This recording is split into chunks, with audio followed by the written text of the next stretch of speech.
My name is Miller, and at 32, I spent 8 years building a career as a software developer while watching my sister Natalie receive endless favors. Growing up, the pattern was clear. She was the golden child, I was the afterthought. Through discipline and sacrifice, I managed to save nearly $175,000 until Natalie decided she was entitled to it. What followed was the ultimate family betrayal that forced me to choose between my future and their approval. Before I tell you how my entire family turned against me, let me know where you're watching from and hit that subscribe button if you've ever had to stand up to entitled family members. I grew up in a middle-class suburb, about 20 miles outside of Boston. On paper, we were the quintessential American family. Dad worked his way up to middle management at a regional bank, proud of his corner office and company car.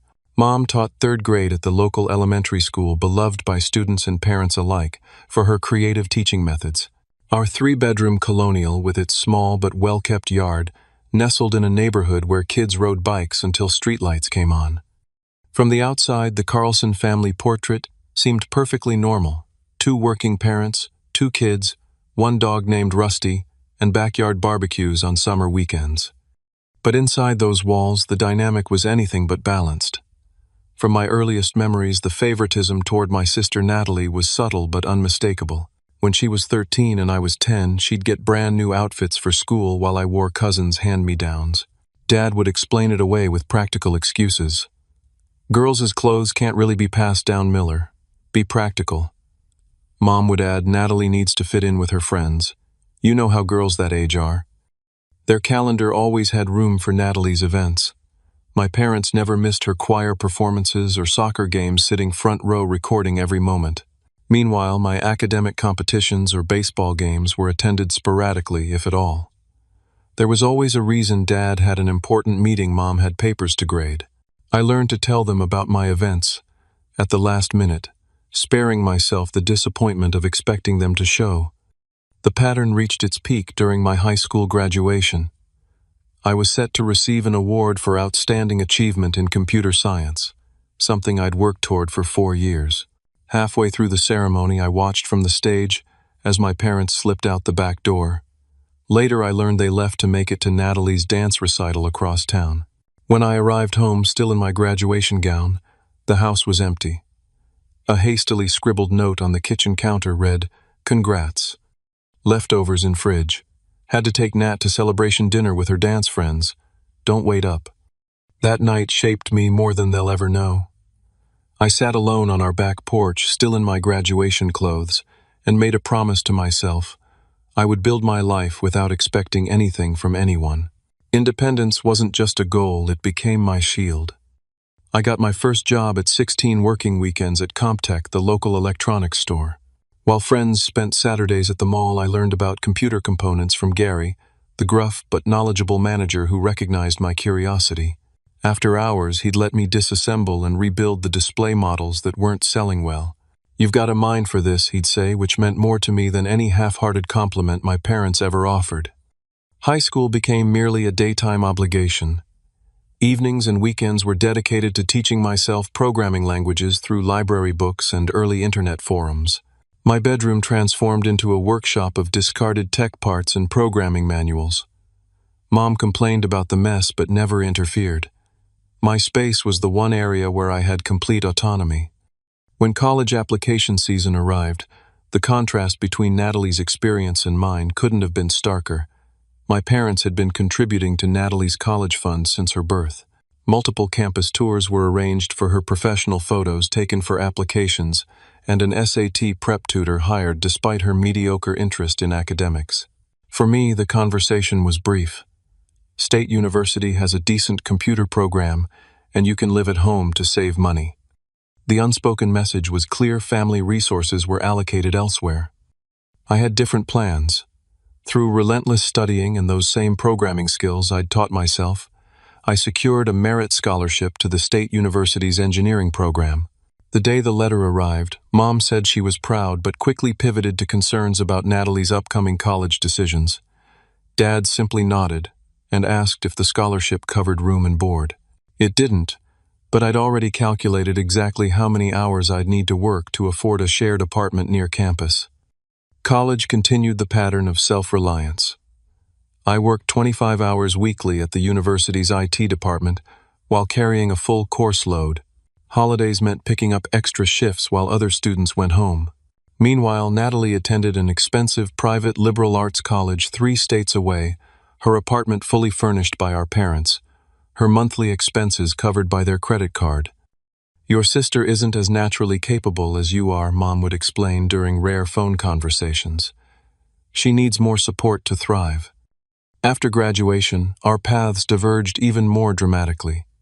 I secured a position at Tech Fusion, a growing software company in Boston.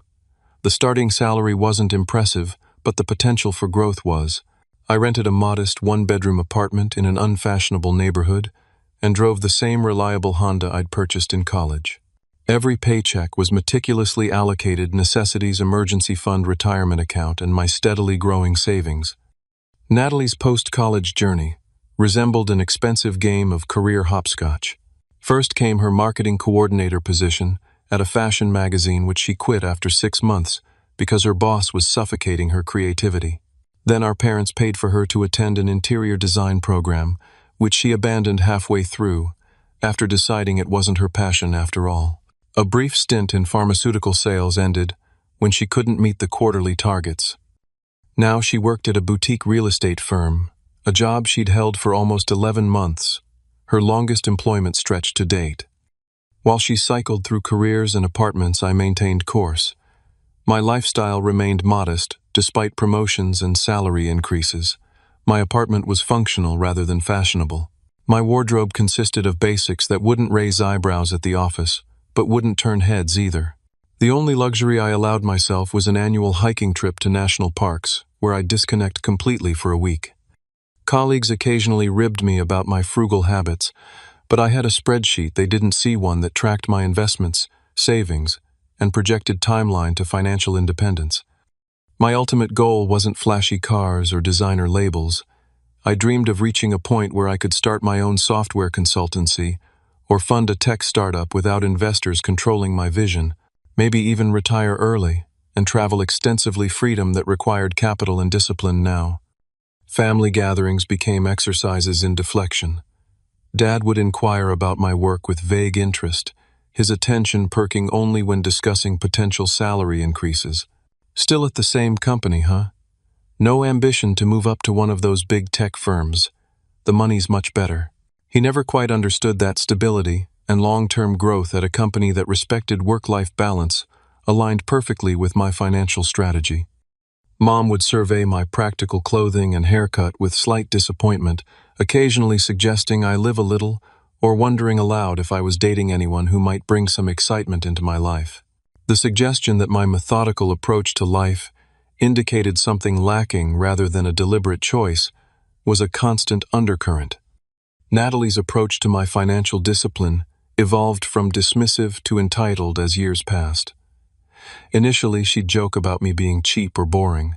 Later, she began dropping hints about helping family whenever she faced financial shortfalls. Small loans requested became larger ones expected. $100 for unexpected car repairs became $500 for rent when she decided to take an unpaid week off work. The repayment time frame stretched from next week to when things settled down to simply not mentioned at all.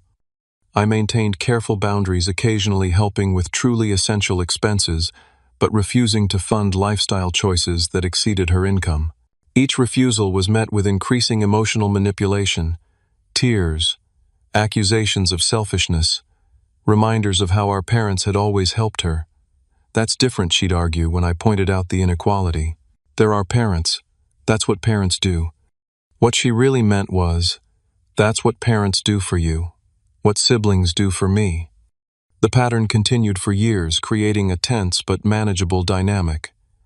Then came the Sunday dinner that would ultimately shatter our family and change the trajectory of my life forever. April in New England brings unpredictable weather, and that particular Sunday featured unseasonable warmth that had neighbors optimistically setting up patio furniture.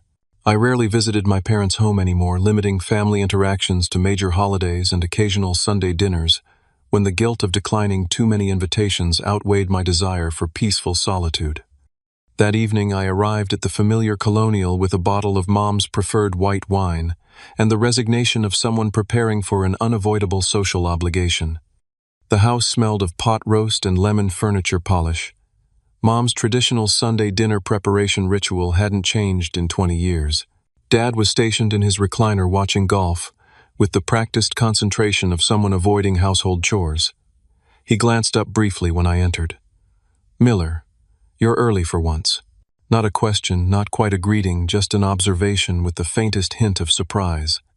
Mom emerged from the kitchen, wiping hands on her apron, her teacher's smile firmly in place. "There's my busy boy I was just about to call and make sure you remembered." She accepted the wine with exaggerated gratitude, as though I'd presented her with a rare vintage instead of her regular $12 Chardonnay from the grocery store. Dinner conversation followed the usual pattern. Dad inquired about my job with the vague interest of someone discussing a distant acquaintance's hobby. Still fixing computer problems for the same company, he asked between bites of roast beef. "Creating software solutions." I corrected gently, the same clarification I'd offered countless times. "And yes, Tech Fusion is doing well. We just landed a major healthcare client that should keep us busy through next year." "Computers," Dad nodded sagely, as though summarizing a complex concept. "Good steady work, I suppose. Not exciting, but steady." Mom redirected with practiced diplomacy. "I ran into Margaret Wilson at the grocery store. You remember her taught music at my school. Her son works at one of those big tech companies now. What's it called? Goggle." "Google, Mom." "Yes, that's it. Apparently they have massage chairs and free lunch every day. Do you have anything like that at your company?" Before I could explain that perks like massage chairs often compensated for grueling hours and burnout-inducing expectations, the front door swung open with dramatic force. Natalie breezed in 45 minutes late, carrying nothing but radiating excitement, like she'd brought the most precious gift of all her presents. "Sorry I'm late," she announced without sounding remotely apologetic. "You would not believe the day I've had." She air-kissed Mom, high-fived Dad, and gave me a distracted wave before dropping into her chair at the table. "I need wine immediately. I have the biggest news." Mom scrambled to pour her a glass while Dad leaned forward with genuine interest that had been notably absent during my career update. I recognized the family choreography.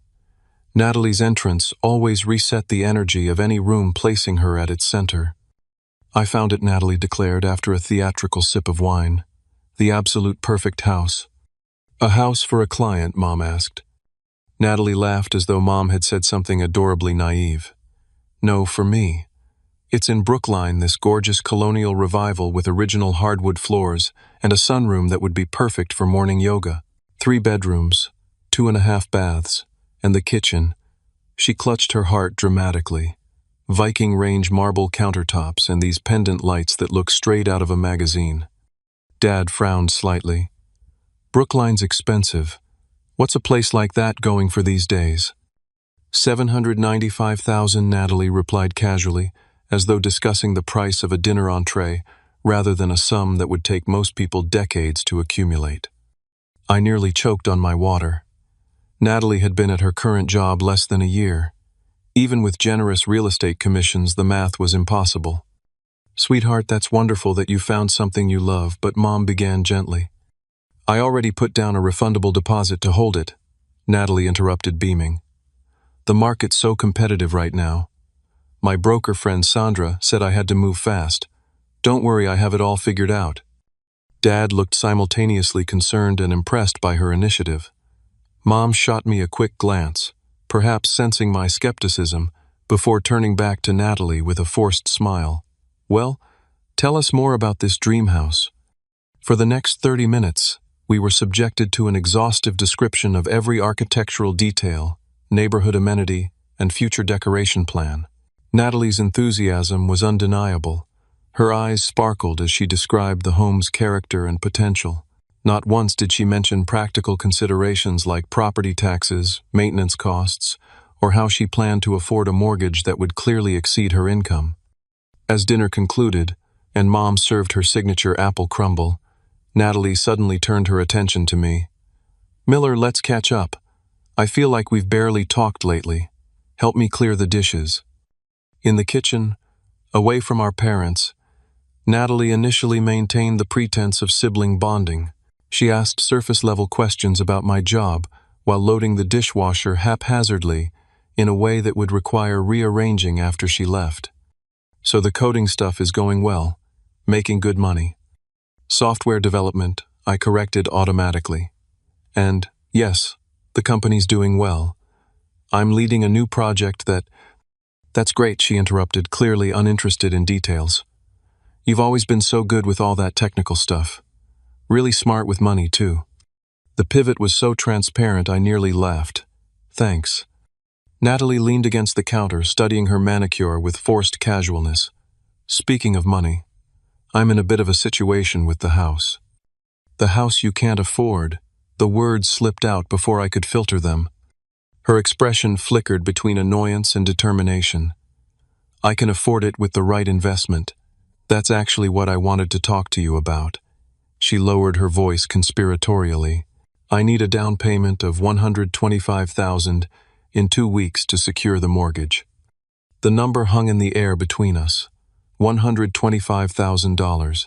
Not a small favor or temporary loan, but a sum that represented years of my disciplined saving and careful planning. Natalie, I struggled to find words that wouldn't immediately escalate the conversation. That's not a small amount. Where are you planning to get that kind of money? She looked at me like I was being deliberately obtuse. From you, obviously. I know you've been saving practically every penny since college. You must have at least that much just sitting in accounts doing nothing. The casual entitlement in her tone rendered me momentarily speechless. My savings weren't doing nothing, they represented security, opportunity, and freedom from exactly this type of financial pressure. My savings are allocated for specific goals. I finally responded, keeping my voice even. I'm not in a position to... Oh, come on, Miller, she cut in, rolling her eyes. You just got lucky with your boring tech job. I'm trying to build something real here, a home, a future. This house is perfect for when I eventually settle down and have a family. I didn't get lucky. I worked consistently at one company for 8 years while living below my means specifically to build financial security. Whatever, she waved dismissively. The point is, you have the money, and I need it. Family helps family. You can spare it. It's not about sparing it, Natalie. That represents years of... I'll pay you back eventually, of course, she continued as though I hadn't spoken. Once my career really takes off. I'm up for this huge listing next month, and when the market shifts, the house will appreciate, and we can consider it an investment for both of us. There's no we in this scenario, I said firmly. This is your house, your mortgage, your responsibility. I'm not giving you my savings for a down payment on a house you can't afford. Her expression transformed instantly, the pleasant facade crumbling to reveal indignant anger. Are you serious right now? After everything our family has done for you? The irony of this statement was so profound I almost laughed. What exactly has our family done for me that compares to handing over $125,000? Oh, playing the victim again, she sneered. Poor Miller, always feeling so overlooked. Maybe if you weren't such a robot about everything, people would actually want to help you. I'm trying to build a real life here while you're hoarding money for what? Some theoretical future that might never happen. I'm not giving you the money, Natalie. That's final. I kept my voice calm but firm. Her eyes narrowed, tears suddenly appearing with suspicious timing. You really don't care about anyone but yourself, do you? Without waiting for a response, she pushed past me and stormed back to the dining room. I remained in the kitchen, hands gripping the counter, taking deep breaths. Through the doorway, I could hear her voice rising dramatically. Miller refuses to help me. After everything I've done for him, he won't help me with the house. And just like that, the battle lines were drawn in a war I never wanted to fight. The kitchen doorway framed a scene straight from childhood. Natalie, at the center, tears, strategically deployed, my parents rushing to comfort her while shooting disappointed glances in my direction.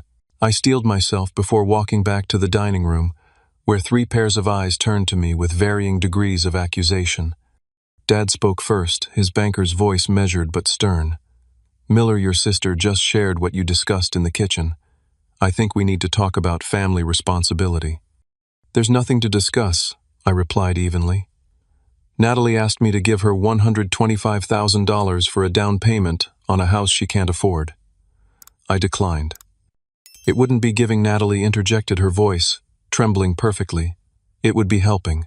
An investment in family. Mom reached across to squeeze her hand. Sweetheart, I'm sure your brother doesn't mean to be difficult. Miller's always been. She paused, searching for a diplomatic term.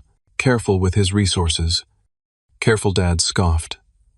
The boy's been squirreling away money like the apocalypse is coming since he was 16. Meanwhile, your sister is trying to establish herself, build a proper life. The familiar dynamic reasserted itself. My practical concerns dismissed, Natalie's impulsive decisions rationalized. I maintained my composure, though my pulse hammered in my temples. A proper life doesn't mean buying a house you can't afford with someone else's money, I said quietly. This attitude is exactly why you're alone. Mom sighed, the non sequitur landing like a calculated blow. Always numbers, never heart. Dad leaned forward, his authoritative posture reminiscent of childhood lectures. Son, family means supporting each other. Your mother and I have always been there when either of you needed anything. Now your sister needs your help for something important. You've been there for Natalie. I corrected the words, escaping before I could reconsider. There's quite a difference. The room fell silent. I'd broken the unspoken family rule, never acknowledge the imbalance. That's unfair, Mom finally said, her teacher voice emerging. We've supported both our children equally. Natalie seized the opportunity, pivoting to righteous indignation. See, this is what he does. Turns everything into some competition, some grievance. I'm trying to make a life milestone happen, and he's bringing up ancient history. Dad raised his hand for silence. Regardless of whatever perceived inequalities you think existed in your childhood, Miller, you're an adult now. Adults in a family support each other. Your sister isn't asking for a frivolous expense. This is a home security for her future. A home that cost nearly $800,000 when she's been at her job less than a year, I pointed out. That's not security, it's financial recklessness. I'm good at my job, Natalie snapped. Just because I don't want to sit in a cubicle writing computer gibberish all day doesn't mean I can't be successful. Dad cleared his throat. The point is, Miller, we expect you to reconsider. Family comes first, always has in this household. The conversation continued in circles for another 40 minutes.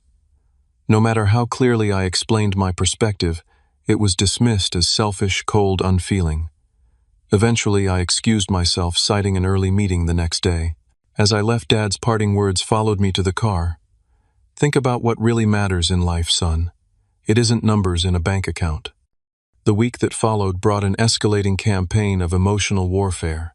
Every morning began with text messages from Mom ranging from guilt-inducing barely slept, thinking about your poor sister's disappointment, to passive-aggressive, always thought we raised children who cared about family. Dad's approach was more direct, daily phone calls during my lunch break, his voice oscillating between stern disappointment and condescending explanation of how family obligations worked. You'll understand when you have your own kids someday, he said repeatedly, as though my childless state explained my moral failure. Natalie employed every manipulation tactic in her arsenal. Morning texts described her tears. Afternoon emails detailed the house features she'd have to give up. Evening voicemails captured her sobbing about letting down her real estate colleagues who had pulled strings to help her. By Wednesday, the circle widened. Aunt Susan, Mom's sister, sent a particularly cutting email. Your mother is heartbroken over your selfishness. After everything they've sacrificed for your education and opportunities, this is how you repay family. The irony of this message was profound. My education had been largely self-funded through scholarships and work, unlike Natalie's fully parent-supported college experience. Cousin Mark, who I'd spoken to maybe 3 times in the past decade, suddenly texted, "Dude, help your sister out. Family first, right?" Uncle Peter, Dad's brother, and a successful contractor, called to talk some sense into me despite having filed for bankruptcy twice due to his own financial mismanagement. The constant barrage affected my work performance. Marcus, my team lead and mentor figure for the past 5 years, noticed my distraction during an important client meeting. "You coding with half your brain today, Miller?" he asked afterward, his tone concerned rather than accusatory. "Not like you to miss implementation details." In his office, with the door closed, the whole story tumbled out: Natalie's demand, my parents' pressure, the extended family's coordinated guilt campaign. Marcus listened without interrupting, his expression shifting from surprise to understanding. "Family dynamics are complicated," he said when I finished. "But financial boundaries aren't. You worked hard for that money. It represents your choices, your priorities. They're making me feel like I'm crazy for not wanting to hand over nearly all my savings." Marcus leaned back in his chair. "Let me ask you this. If you gave her the money, what happens 6 months from now when she can't make the mortgage payments, or when the property taxes come due, or when the roof needs replacing?" The questions crystallized my unspoken fears. This wouldn't be a one-time sacrifice, but the first withdrawal in a lifetime of financial obligations. "You know," Marcus added casually, "we've got that satellite office opening in Berlin. They're struggling to staff senior developers with project management experience. International relocation package included. Might be worth considering if you need some geographical perspective." The seed was planted, though I didn't take it seriously at first. That changed Thursday evening when my parents and Natalie showed up unannounced at my apartment. I opened the door to find the three of them standing in the hallway like an intervention squad. Dad's expression was stern, Mom's worried, Natalie's smugly expectant. "We need to talk," Dad announced, pushing past me into my living room without waiting for an invitation. For the next 2 hours, I endured what could only be described as an emotional ambush. Dad paced my small living room, lecturing about family loyalty and obligation. Mom sat perched on the edge of my couch, alternating between teary pleas about Natalie's one chance at happiness and disappointed sighs when I remained firm. Natalie oscillated between dramatic vulnerability and barely concealed anger, her performance calibrated for our parents' presence. "I just don't understand why you hate me so much," she whimpered, when Mom was watching, then shot me a venomous glare when Dad turned to examine my modestly furnished apartment with thinly veiled disapproval. "Look at this place," he muttered, gesturing around my practical but comfortable space. "Living like a college student when you could afford better. What's the point of having money if not to live well or help family?" The breaking point came when Dad issued what amounted to an ultimatum. "You need to decide if you're part of this family, Miller. Real family members show up when needed." When they finally left, my apartment felt both emptier and more suffocating than before. Sleep proved impossible, my mind racing with their accusations battling against my own certainty that their demands were unreasonable. At 3 in the morning, Marcus's casual mention of the Berlin position surfaced in my thoughts. Sitting at my kitchen table with only my laptop's glow for light, I researched the Berlin office international work visas and the logistics of relocating overseas. The company's internal job board showed the senior developer position still open. Almost without conscious decision, I updated my resume and submitted an application, expecting nothing to come of it. The response arrived in my inbox before I'd even showered for work. An interview request for 9:30 that morning, via video conference with the Berlin team lead and HR director. The urgency suggested both genuine interest and pressing need. The interview began awkwardly. I was operating on maybe 2 hours of fragmented sleep caffeine, barely masking my exhaustion. But something shifted as technical questions arose. Discussing coding challenges and system architecture provided a welcome escape from family drama. My brain engaged fully for the first time in days. "Your project management experience with healthcare clients is particularly interesting to us," said Klaus, the Berlin team lead. "We've just secured a major contract with a European medical systems provider." By interview's end, I felt a connection with these strangers that had been missing in recent interactions with my own family. They valued my expertise, respected my questions, and seemed genuinely excited about my potential contributions. "We'd like to make you an offer," Helena from HR said, surprising me with her directness. 30% salary increase from your current position, comprehensive relocation package, and expedited visa sponsorship. Our project timeline is aggressive. We'd need your decision within 48 hours. The offer was unexpected but oddly perfect. Part of me recognized I was contemplating a major life decision partly to escape family pressure, but the opportunity itself was legitimate and compelling. I promised to consider it carefully and ended the call. Throughout the workday, I weighed my options. Staying meant continued family pressure and potentially irreparable damage to relationships. Leaving meant a clean break, new professional challenges, and physical distance from toxic dynamics. By evening, my mind was mostly made up, but I felt I owed my parents one final conversation, not for permission, but for closure. I arrived at their house Friday evening with a clear purpose. This wouldn't be an argument or negotiation, simply an explanation of my decision. Natalie's car in the driveway was an unwelcome surprise. I'd hoped to speak with just my parents. Mom answered the door with visible relief. "Miller, I knew you'd come around. Come in, we were just discussing financing options." The presumption that my presence indicated surrender ignited a quiet anger I carefully controlled. In the living room, Dad and Natalie sat surrounded by papers, mortgage calculators, real estate listings, and what appeared to be a draft agreement of some kind. "I'm not here about the money," I began, remaining standing. "While they all Saturday, I wanted to let you know I've been offered a position at my company's Berlin office. I'm strongly considering accepting." The stunned silence was briefly satisfying. "Berlin. As in Germany?" Mom finally asked.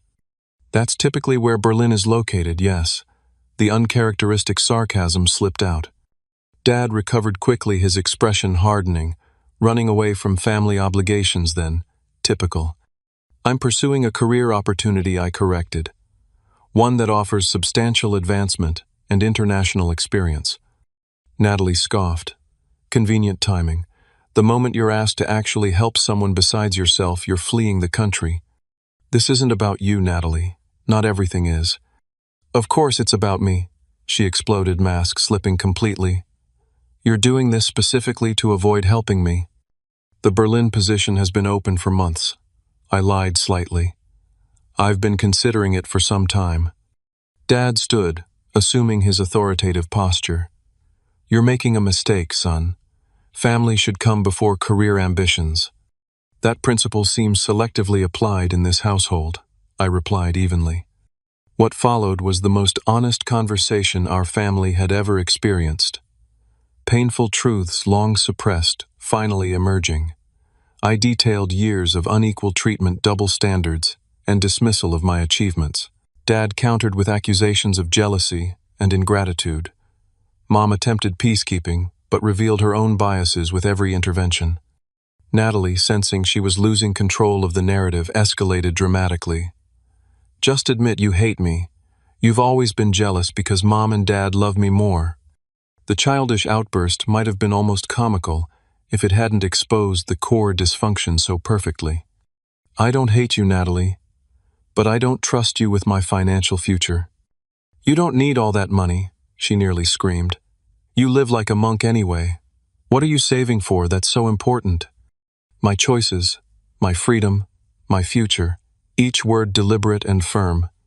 As the argument intensified, shocking revelations emerged. Dad inadvertently disclosed that they had refinanced their home twice to cover Natalie's failed business venture and credit card debt.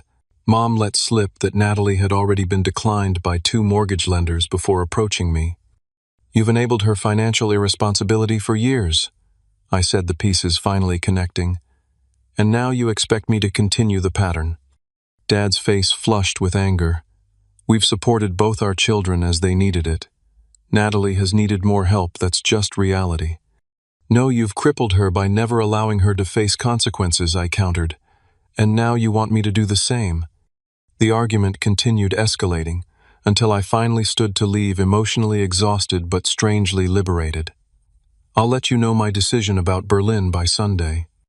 Dad's parting shot followed me to the door.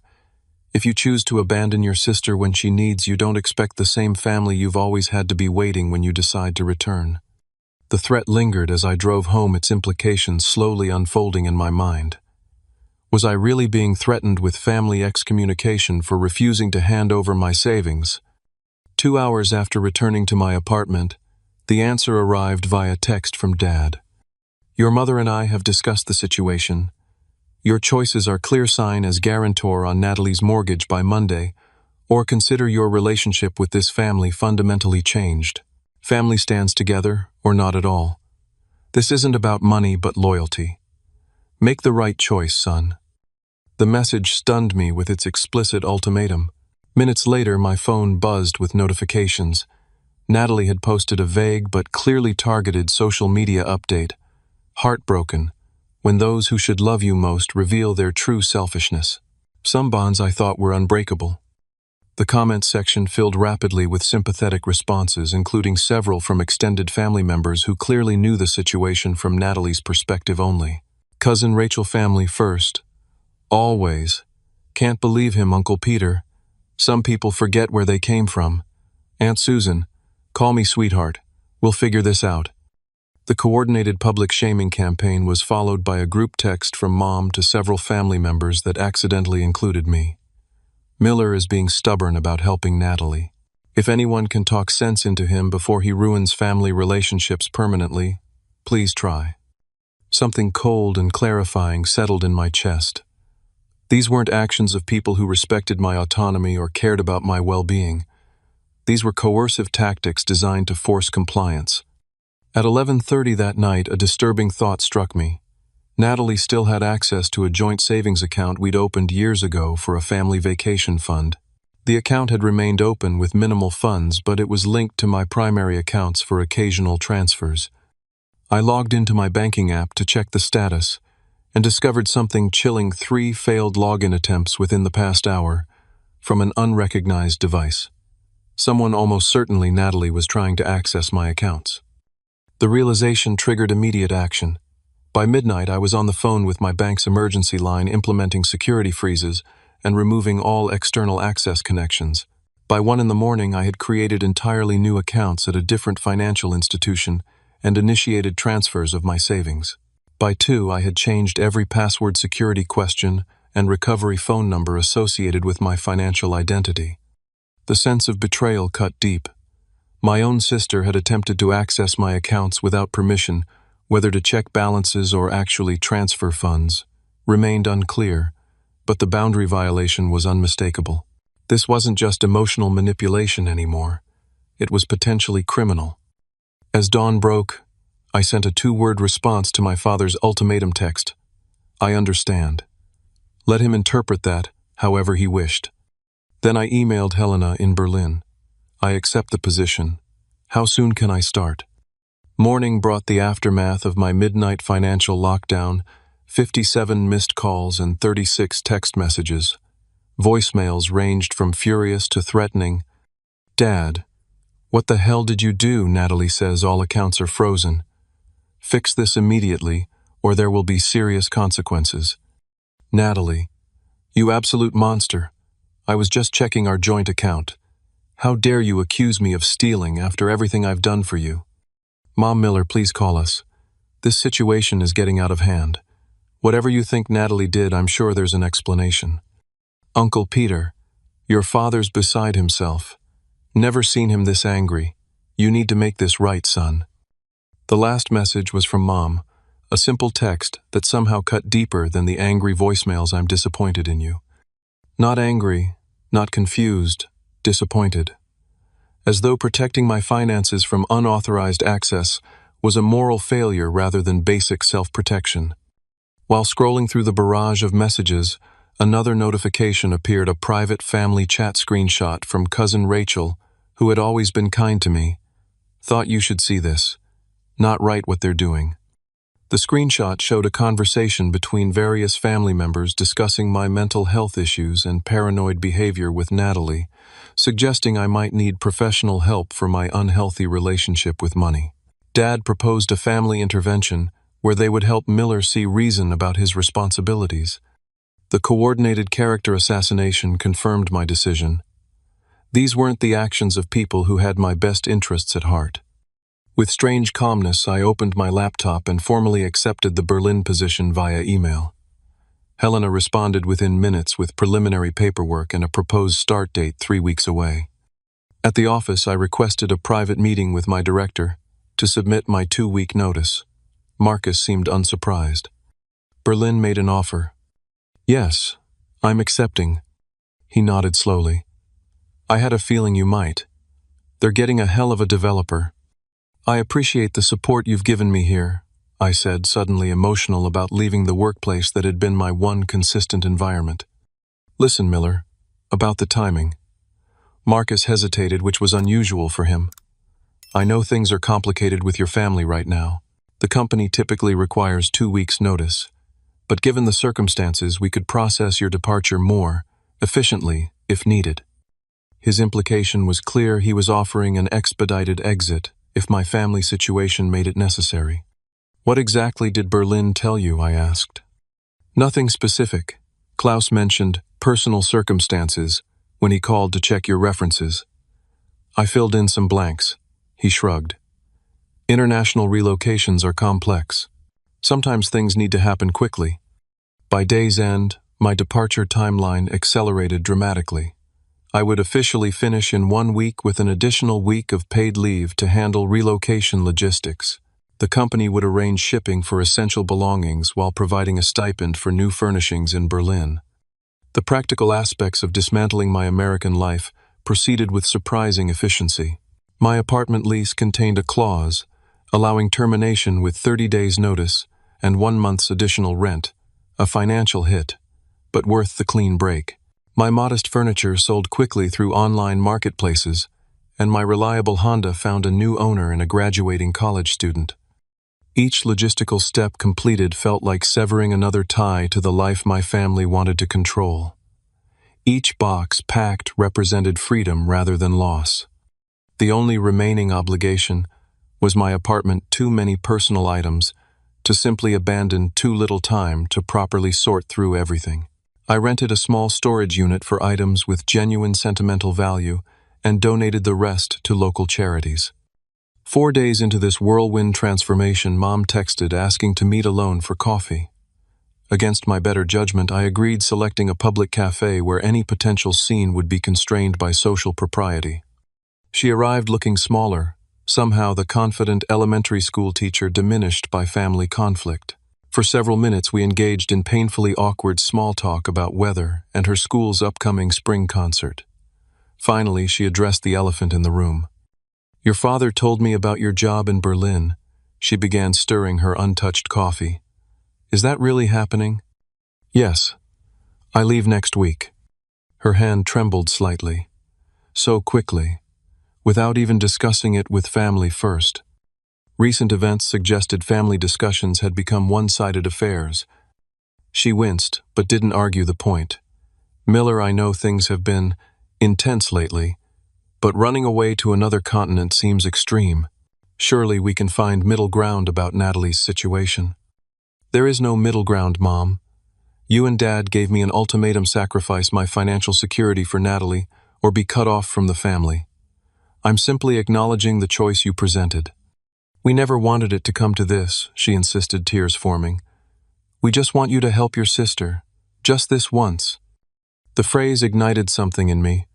Just this once. Mom, Natalie has been given endless, just this onces: college tuition, graduate school she didn't finish, failed business ventures, credit card bailouts, car payments, rent when she quit jobs without having new ones lined up.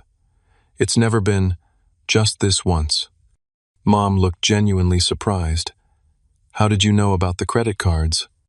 Dad mentioned the refinancing during our argument. It wasn't hard to connect dots. She sighed deeply. Your sister struggles in ways you don't. Life comes easier to you. Life doesn't come easier to me. I make different choices. I accept consequences. I live within my means.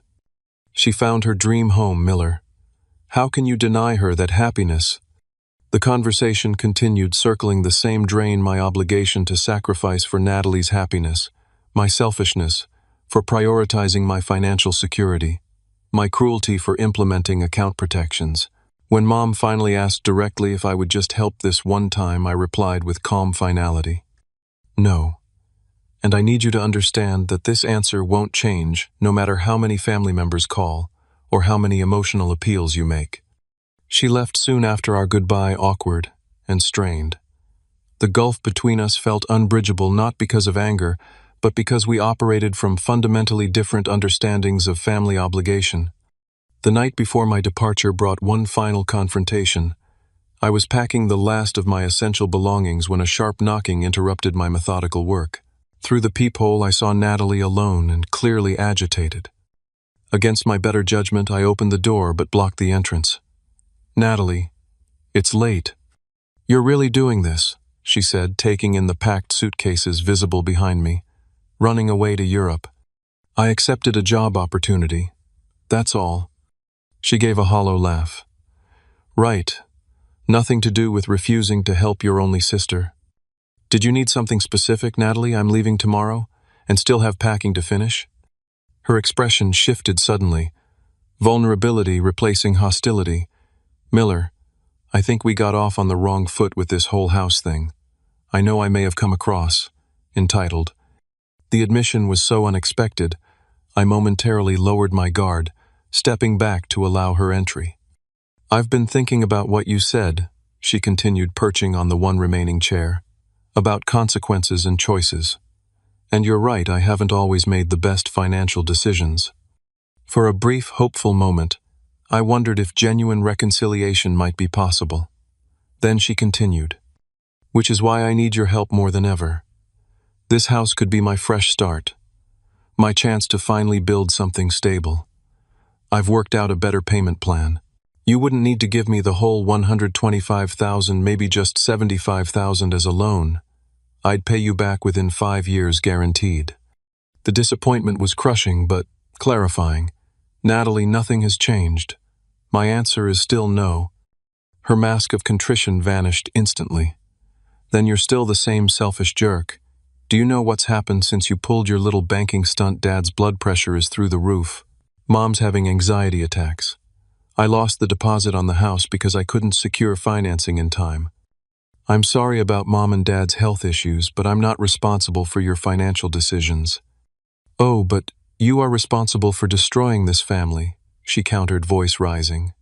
"Do you know what else? I'm already $30,000 in credit card debt trying to maintain the lifestyle expected in luxury real estate. My car is 3 months behind on payments. I could lose my job if I don't look successful enough to sell high-end properties." The confession of her dire financial situation confirmed every instinct that had led me to protect my assets. This wouldn't have been a one-time loan, but the first payment in an endless cycle of financial emergencies. "Natalie, I think you should leave." "You think you're so much better than me," she spat, gathering her purse.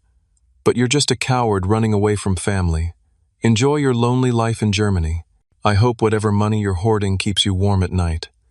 As the door closed behind her, I felt an unexpected sense of peace.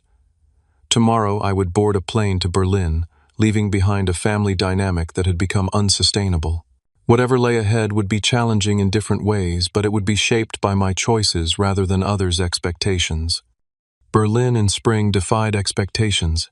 Instead of the gray industrial landscape American movies often depicted, I found a vibrant city, where historic architecture stood alongside modern design, where parks burst with unexpected greenery, and where the energy of reinvention seemed to pulse through streets that had witnessed both division and reunification. My company-arranged apartment in Prenzlauer Berg provided the perfect introduction to my new life, a sunny fifth-floor walk-up in a renovated pre-war building, with tall windows and wooden floors that creaked pleasantly underfoot. The neighborhood bustled with young families and professionals, dotted with corner cafes where laptops and conversations coexisted in comfortable harmony. The contrast with my former life was immediate and profound. Nobody in Berlin knew me as Natalie's brother or measured my worth against family expectations. My colleagues at the office welcomed me with genuine curiosity and professional respect, interested in my technical expertise rather than my personal finances or family relationships. Klaus, the team lead who had interviewed me, became an unexpected ally in my transition. "The German work-life balance might surprise you," he warned during my first week. "We expect focus during work hours, but consider emails after 6 in the evening slightly offensive. Weekends are sacred. Even your vacation days are mandated by law. You must take them." This structured separation between professional and personal spheres initially felt foreign but increasingly liberating. For 8 years, I'd been available for late-night work emergencies and weekend project sprints. Now my evenings and weekends belonged entirely to me, time to explore my new city, attend language classes, and gradually process the family rupture I'd left behind. German language classes became my Tuesday and Thursday evening ritual. Struggling through unfamiliar grammar alongside fellow immigrants created an immediate bond of shared vulnerability.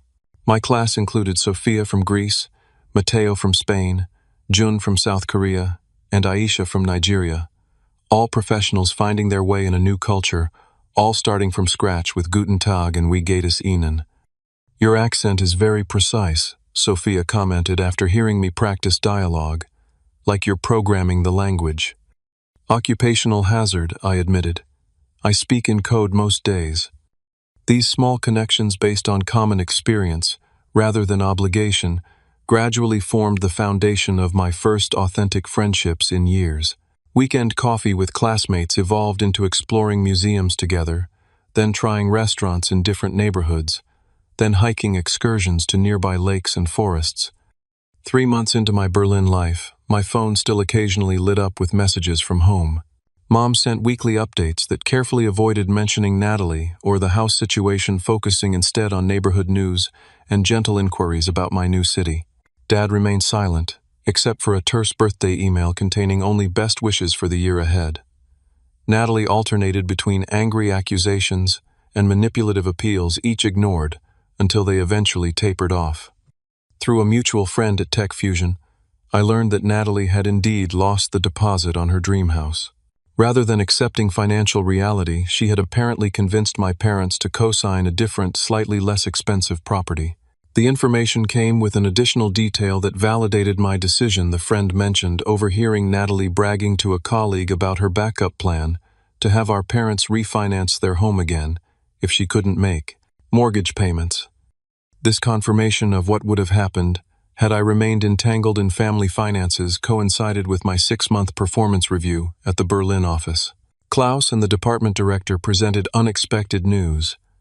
My work integrating the healthcare client's systems had exceeded expectations, and they wanted to promote me to project leadership for the expanded European rollout. "Your technical skills we expected," Klaus explained. "Your ability to navigate cultural differences between German, French, and Swedish medical systems while maintaining consistent implementation that impressed us most." The promotion came with another salary increase and formal recognition at the quarterly all-hands meeting. As colleagues congratulated me afterward, Julia from the design team lingered to ask about the healthcare interface. "The user experience improvements were your work?" she asked, her English precise, with a slight German accent. The visual hierarchy in the patient data dashboard is elegantly structured. Our professional discussion over coffee extended into dinner, then weekend museum visits, then a spontaneous day trip to Dresden. Julia's straightforward communication style and creative perspective provided both challenge and complement to my analytical approach. Unlike previous relationships where I'd carefully monitored spending to maintain savings goals, I found myself naturally relaxing financial boundaries to embrace experiences with her weekend trips to Prague, concert tickets, outdoor cafe, afternoons that stretched into evening without calculating the efficiency of time spent. 6 months into my Berlin life, an unexpected email arrived from cousin Rachel. "Hope this finds you well. Thought you should know Natalie's missed 3 mortgage payments already. Your parents are covering them, but struggling. Nobody blames you, just thought you should have the facts." The information landed with complicated emotions: concern for my parents, vindication of my boundaries, sadness for the continuing pattern. After careful consideration, I sent Rachel a thank you for the update, but maintained my distance from the situation. That weekend, Julia and I hiked in Saxon Switzerland National Park, the distinctive sandstone formations providing perspective that transcended my family concerns. Standing atop Baste Bridge, looking across the Elbe River Valley, I experienced a moment of profound clarity. I hadn't just escaped a toxic situation. I had created space for an authentic life aligned with my values. "You seem far away, Julia," observed her hand finding mine on the ancient stone railing. Just realizing how different my life is now, I admitted. In good ways. Different from Boston. Different from who I was in Boston, I clarified. I spent so many years defining myself by what I wasn't. Not irresponsible, not financially reckless, not demanding. I'm just starting to discover who I actually am, without those negative definitions. Julia nodded thoughtfully. This is why Germans have the concept of Fernweh, the longing for distant places. Sometimes we must travel far to find ourselves. As fall approached, another email arrived from an unexpected source, my father. The message was brief but significant. Miller, your mother had minor surgery last week. Nothing serious, just gallbladder removal. Recovery proceeding normally. Thought you should know. Insurance covered most costs, but deductible was substantial. Medical bills these days. Hope Berlin is treating you well. Dad. The subtle financial reference wasn't lost on me. The mention of medical bills contained an unstated request. After consideration, I responded with genuine concern about Mom's health-specific questions about her recovery and an offer to video chat when she felt up to it. I purposely avoided acknowledging the financial hint. Dad's reply came quickly. She's doing fine. Bills are manageable but tight with helping Natalie through rough patch. If you wanted to contribute to your mother's medical expenses, it would ease things. The direct request required a direct response. I sent a carefully worded reply, explaining that while I cared deeply about Mom's health, I couldn't financially support a household that continued enabling Natalie's irresponsible choices. I offered emotional support, regular calls, and a promise to visit when appropriate boundaries could be established. The response was predictably disappointed, but lacked the explosive anger of our previous interactions. Perhaps time and distance had tempered expectations, or perhaps the reality of Natalie's continuing financial dependence had provided perspective on my concerns. Whatever the reason, the exchange marked a subtle shift in our relationship, still damaged but evolving toward a new understanding based on mutual respect rather than compliance. It wasn't reconciliation, but it was movement in a healthier direction. The journey toward self-forgiveness began unexpectedly during a rainy November evening in my Berlin apartment. After a video call with Mom, our third since her surgery, I found myself overwhelmed by conflicting emotions and guilt for being thousands of miles away during her recovery, relief at establishing healthier boundaries, lingering anger about years, of favoritism and sadness for what our family relationship could have been. These tangled feelings manifested physically, a tight chest, shallow breathing, and a persistent sense of unease that affected my sleep and concentration. Julia noticed my distraction during dinner and gently suggested something I'd never considered. Have you thought about speaking with a therapist about your family situation? My initial resistance was automatic therapy, had always seemed like something for people with real problems, not family disagreements. But Julia's matter-of-fact approach normalized the idea. Most Germans I know have talked with a therapist at some point. It's just maintenance for the mind, like going to the dentist. 2 weeks later, I found myself in Dr. Baumann's comfortable office near Alexanderplatz, awkwardly explaining my family dynamic to a thoughtful woman with silver-framed glasses and a direct manner that somehow made vulnerability feel safe. Over subsequent sessions, patterns I'd never fully articulated emerged with painful clarity. Dr. Baumann introduced concepts like family systems theory and emotional parentification that provided framework for experiences I'd previously explained away or minimized. What you're describing has elements of financial abuse, she noted during our 4th session. Your sister and parents attempted to appropriate your resources without concern for your well-being or consent. Your decision to establish boundaries wasn't selfish, it was healthy self-preservation. These external validations gradually helped dismantle the guilt I'd carried across the Atlantic. The process wasn't linear. Some sessions left me angry at the years of manipulation I'd endured. Others brought grief for the supportive family I'd never truly had. But slowly, perspective emerged from the emotional fog. Forgiveness doesn't mean approving what happened, Dr. Baumann explained. It means releasing yourself from the burden of resentment. You can acknowledge the harm while choosing not to carry it forward. While rebuilding my internal landscape through therapy, my external world expanded in unexpected ways. Marcus from the engineering team and his husband Stefan invited me for dinner, then weekend barbecues, then their regular game nights with friends. Julia's circle of artist friends welcomed me into gallery openings and creative discussions where my analytical perspective was valued rather than dismissed as cold or calculating. During the Christmas season, when homesickness might have been most acute, Julia's family invited me to their traditional celebration in Munich. Her parents' warm welcome and genuine interest in my work and background provided a glimpse of what healthy family dynamics could look like: supportive, without being intrusive, loving, without keeping score. "They like you," Julia commented, as we took an evening walk through Munich's festive Christmas market, snowflakes catching in her dark hair. "They barely know me," I countered, still uncomfortable with easy acceptance. She squeezed my hand. "They know enough. They know you make their daughter happy. For them, that's sufficient." The contrast with my own family's conditional approval was both painful and illuminating. What Julia's parents offered: freely acceptance, respect, interest, my own had always attached to compliance with their expectations. Professional growth paralleled personal development. 9 months into my Berlin position, Klaus recommended me for promotion to team lead for the expanding healthcare division.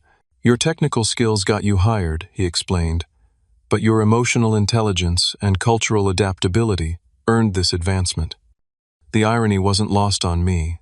The supposed robot who cared only about numbers was being promoted specifically for interpersonal capabilities.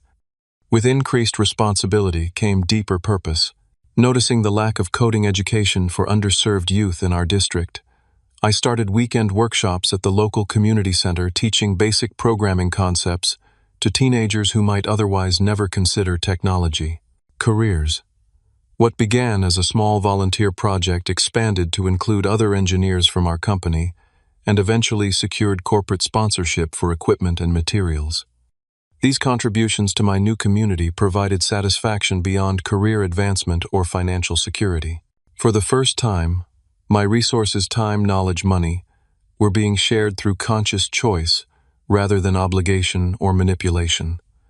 The distinction transformed giving from burden to joy. As my 1-year Berlin anniversary approached, I established limited but intentional contact with my family back home. Monthly video calls with Mom maintained connection while respecting boundaries. Occasional emails with Dad remained somewhat formal but free from financial pressure.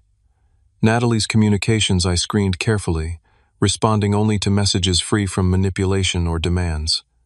Christmas brought a small breakthrough: a card from Mom with a handwritten note acknowledging past patterns.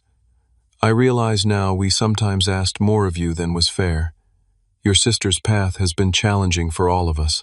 I'm trying to understand your perspective better." Not an apology exactly, but recognition of the imbalance I'd named a year earlier. My return card included photos of Berlin, details of my work and volunteer teaching, and an invitation for them to visit when the time feels right for everyone. An open door, but with a frame of mutual respect. Through therapy, friendship, meaningful work, and selective family reconnection, I gradually assembled the pieces of an authentic life, one based on choice rather than obligation, values rather than appearances, boundaries rather than barrières. The most profound lesson emerged not from dramatic confrontation, but quiet reflection. True family supports your growth rather than exploiting your resources. The people who celebrate your success without expecting to benefit from it, who respect your boundaries without requiring justification, who value connection without attaching conditions, these create the foundation of healthy relationships, whether bound by blood or choice. Financial boundaries proved inseparable from emotional ones, both expressions of self-respect and personal agency. By protecting my savings from Natalie's demands, I hadn't just preserved monetary resources, but affirmed my right to determine my own priorities and values. The freedom that resulted wasn't simple independence, but interdependence on healthier terms. Relationships built on mutual respect rather than obligation, giving motivated by genuine care rather than guilt or manipulation.